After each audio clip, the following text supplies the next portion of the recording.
Hey there, Internet. R. Felix Finch here once again.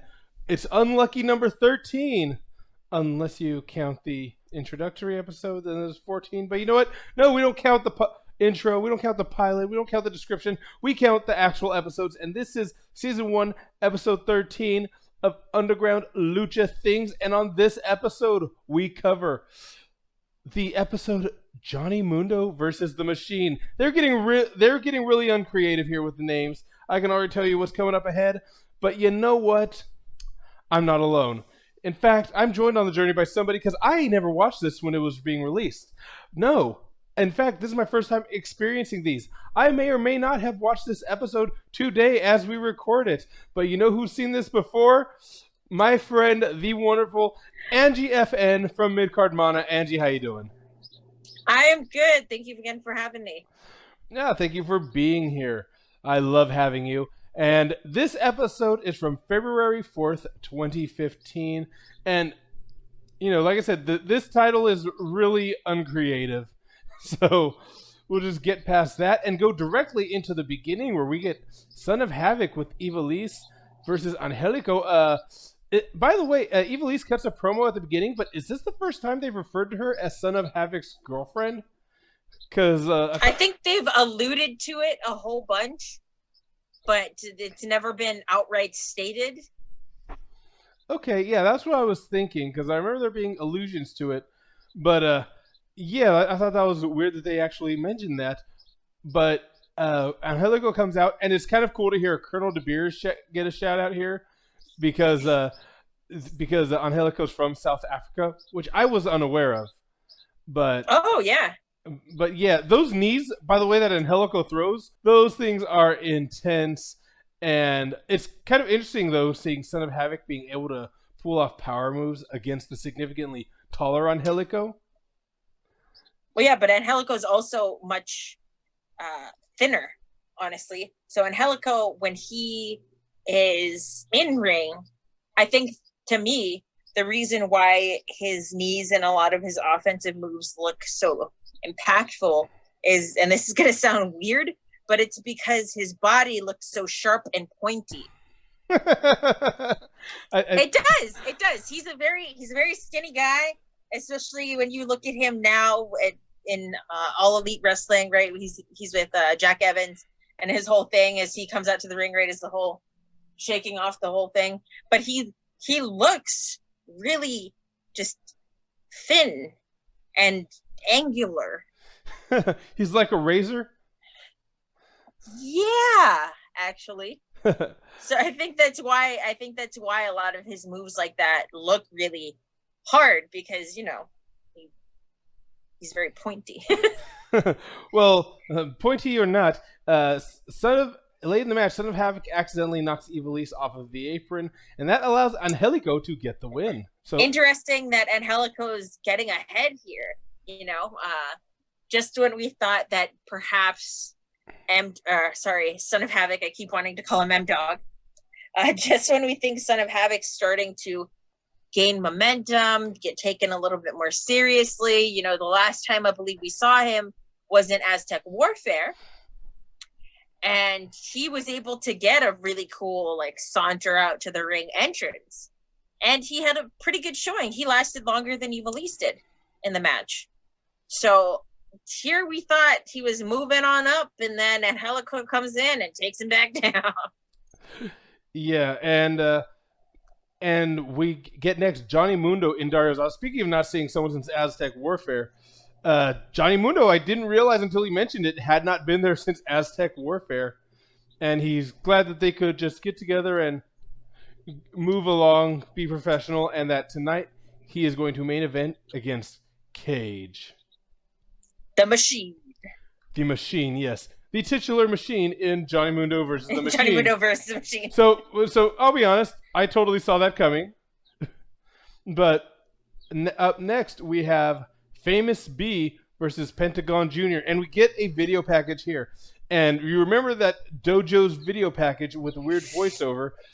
They take that out and they replace it with Penta kind of giving an interview style thing. Yeah, which worked a little bit better for me. than the first one, because I felt like at least then you're hearing it from Pentagon Jr.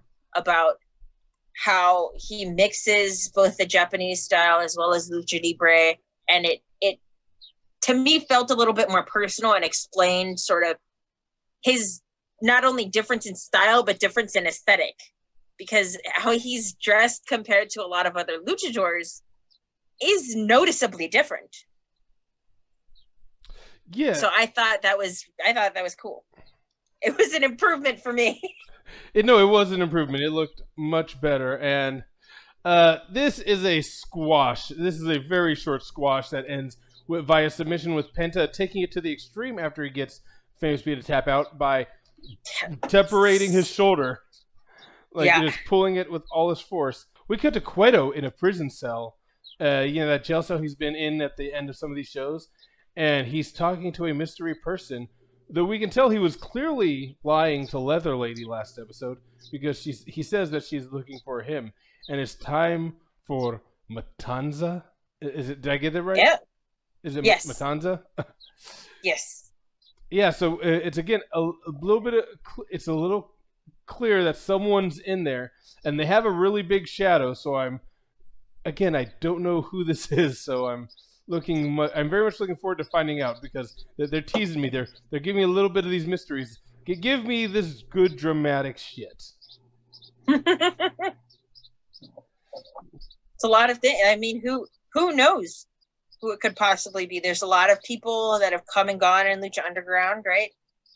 Yeah, and look at that. I didn't might not even be a person. That would be weird if it's not a person. But there is next up we have Drago versus Aerostar. And this was interesting because Drago did not get the entrance, but Aerostar was given it. And it is a very cool, flashy match. But there's just something about this match to me, honestly, that made it feel like it was filler. I mean, Drago got the win, but something did not seem like it was right about like something just didn't feel like it. There wasn't as much of a setup for this, as there have been for other matches, and especially because Drago just came off the loss, right, to King Cuerno. Right, maybe it's sort of like why did he get this match against Aerostar? Yeah, like you said, it just something about this match just didn't sit with me as a main event. It was a cool match. It was flashy. It looked good. I'm not complaining about the match itself. It just didn't feel like a main show match. It felt like a dark match for some reason. But speaking of dark, Felix is in that poorly lit gym working out, and he gets tapped from behind. Turns around, but no, Katrina somehow teleports and moves in from the shadows and starts rubbing the dream catcher on his chest to find out what could possibly give him nightmares. And she has a message for him, which is a sensual kiss. But that's from her, not from Mil. And just in case anybody thought it was from Mil Muertes. Yeah. So she says to keep it between them because he will bury them both alive if he finds out. And this is okay, interesting, kind of a love triangle thing going here. And again, she just goes full tongue, full mouth. She uses all of her mouth in that kiss. Yeah, there's not really much more I can say about that, except Have you ever attacked a man's mouth in that manner? It might be a Hawaiian thing. I don't know. It might be. But I'm excited because this was the first big interaction I really remember from my first watching through of Lucha Underground when I watched it all those years ago. And I forgot that it's already kicking off in this episode. The whole thing with Katrina and Phoenix and possibly Mil Muertes. I know you were trying so hard not to spoil me. That's funny. I'm just trying so hard not to spoil you on a lot of things. Yeah, because I don't. I again, guys, this isn't a gimmick. I legitimately do not know. I am watching this at the same time as you guys on Tubi.tv, which they have it free. Awesome service. I love it. I may or may not also have a back catalog of all the Lucha Underground episodes somewhere. But we get... I bought them off Amazon Prime, so I'll be the good one. I bought them off Amazon Prime. Worth it, because then it's on all of my devices. I don't have a computer, so it'll stream off my phone onto the Chromecast, onto the TV, because that's what I've got. Oh, nice. Oh, okay. How is the reception out in Hawaii? It's not bad. I mean, it's lucky that all of my devices are close to each other, and then also the router. So okay, because I just know that like when I was in Alaska, trying to stream anything on that island was garbage. It was so bad. Yeah. So bad. But but we have our main event, which is Johnny Mundo versus Cage. And Cage comes out wearing the Lucha Underground title around his neck in separate pieces. And this match is very different from anything else we've seen throughout the run of this show. And it's probably because we have two American-style wrestlers in there in the main event. King Cuerno, for some reason, is in a pillar perched above the ring. Just watching. Yeah, just watching the whole thing. Yeah. And we even get a show of agility with Brian Cage through some flippy shiz. And Cuerno makes his way down the ramp, stalking. By the way, Cuerno is like sneakily stalking while being spotlit. Just like, in case you need to see this man who is sneaking by, here he is. Yeah. And he gets there. He interferes with Mundo, attacking him, and causes a disqualification. Wrecks his knee against the ring post. Takes out his legs, and Dario comes out and says that now that they're good, he wants to be a good friend, and he's not going to let him lose a match like that.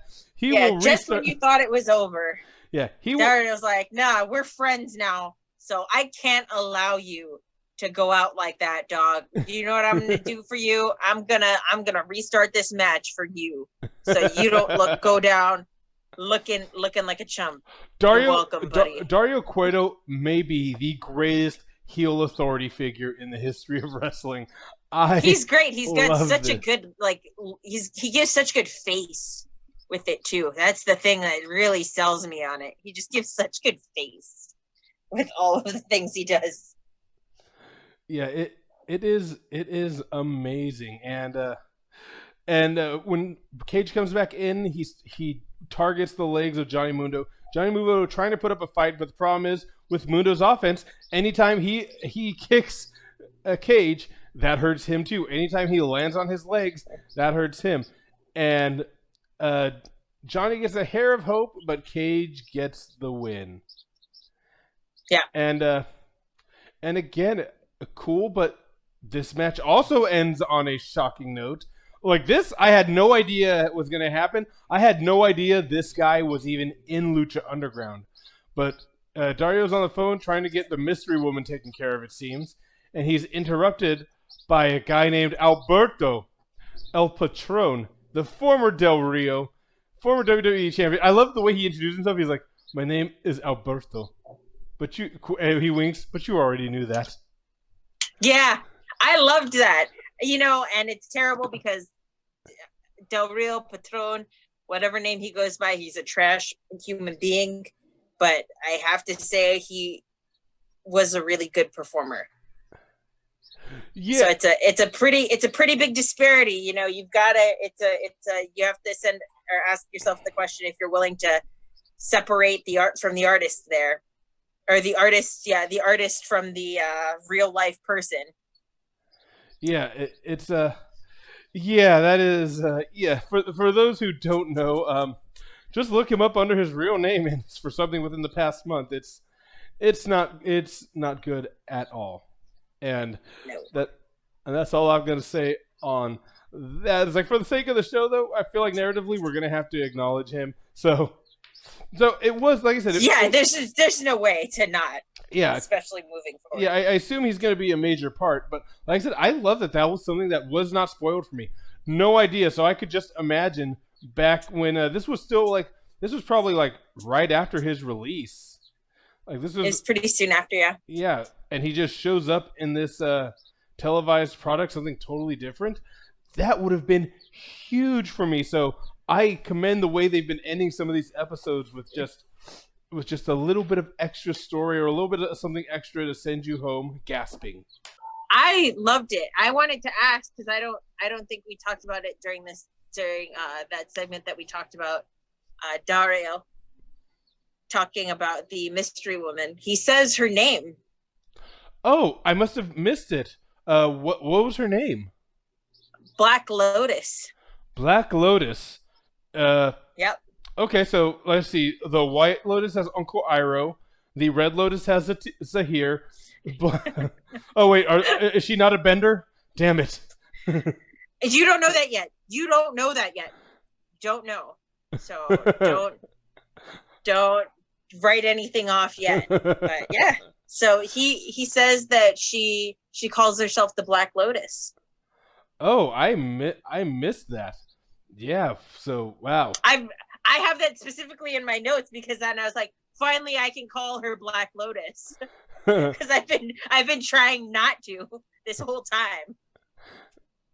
Yeah. So yeah, I guess we'll get to find out more about Black Lotus. So thank you for letting me know that because yeah, totally missed that on my end. So that's why I have you here. But you know what? Give me your opinion on this show. The show itself, a lot of great moments that I had forgotten about that now are being kicked into motion, perhaps because it is lucky number 13, perhaps because it's getting to be that mid-season time where things start to ramp up a little bit more. But yeah, I loved it. Anything with Black Lotus, who I was a real big fan of when I first watched Lucha Underground, I love, and I hope you will also love the Alberto El Patron ending.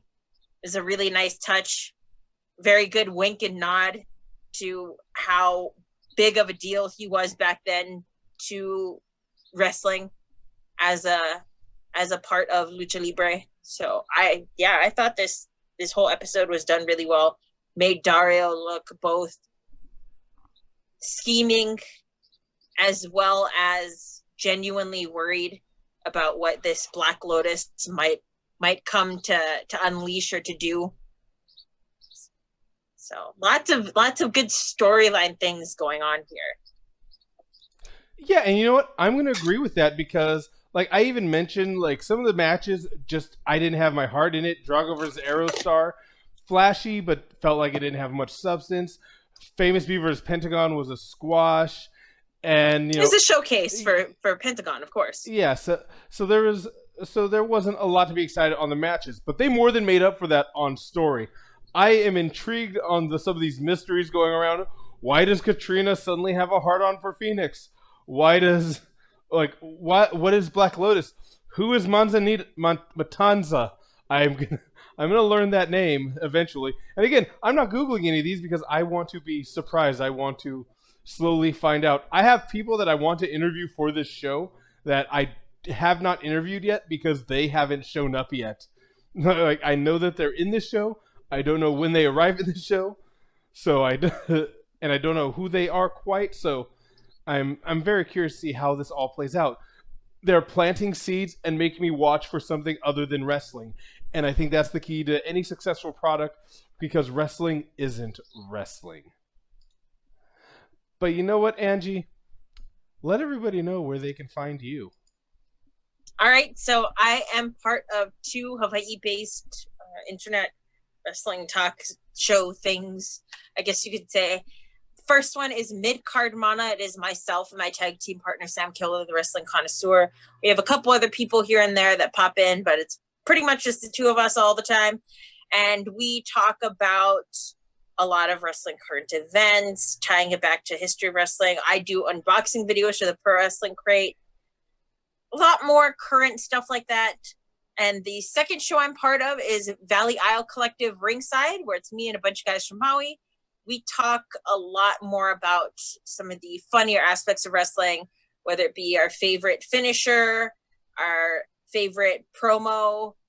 If we could have a finisher. Like, what finisher would we use? We make each other, or we designate each other as different members of NWO. I'm Scott Hall because I'm the one that drinks the most. So stuff like that. And you can find me here, Frisco Flame. You're on my YouTube channel. Click the subscribe button. I'm at 750. I want to get to 1,000. That way we can do some more things. And if you're listening on audio at any of your audio podcast destinations, by all means, subscribe to youtube.com/Frisco Flame. Find these on video a day before they're released on audio. And then go to friscoflame.com, buy my merch, including this Russian Propaganda Homosexualismo shirt, which means homosexual propaganda. Why? Because Russia is getting kind of BS with some of their legislation against a Russian. In fact, today I was able to donate to the Russia LGBTQ network for to help it operate for another week. That felt good. And guess what? That price to help it operate for a week ended up translating to $69 US. Nice. But it was in rubles originally. I don't know how much 47. I don't know how much 5,000 rubles is, but I found out. But you know what? Also, I have pins. DM us. Find out about getting an Underground Lucha Things pin featuring this similar but legally distinct logo to the Lucha Underground. Yeah, like that is, it is some serious lawyering to get this one right. But Angie, thank you so much for joining me. And you know what? For Angie, for myself, peace out, party peoples. I will see you next time. Bang, bang.